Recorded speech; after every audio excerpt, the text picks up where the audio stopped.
I knew a guy who had every right to be unhappy.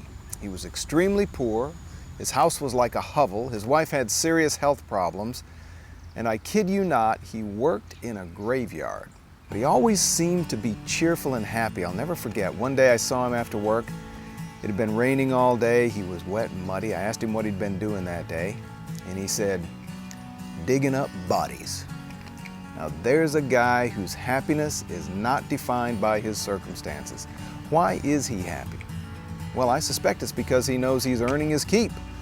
What little money he spends is money he earned with his own labors. Now let's look at the other end of the spectrum. Have you ever known someone with lots and lots of money who was unhappy? Don't get me wrong, there are plenty of very happy and well-adjusted rich people, but I've also known some people with plenty of money who are miserable, and I think it's pretty common. Lottery winners can provide a stark example of this. Consider the true story of Billie Bob Harrill Jr., who won $31 million in the Texas lottery. By all accounts, Billie Bob was a good and religious man, and he was generous with his good fortune, buying homes, cars for loved ones, and loaning money to others. But it seemed like his only value to some of these folks lay in the fact that he had money. Everybody wanted something from him. His marriage fell apart, his family disintegrated, and in the end, he killed himself. As I say, that's a stark example, but who's better off? The lottery winner or my gravedigger friend? Perhaps more to the point, what if the gravedigger were to win the lottery?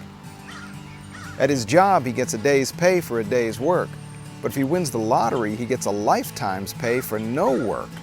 For someone in that situation, it's not a stretch to think of yourself as being just a giant freeloader.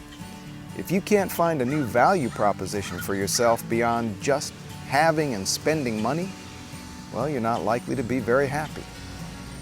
Money is important, but it should support the major priorities of your life, not become the major priority of your life. So you might not want to envy the next big lottery winner too much, because money and value are two different things.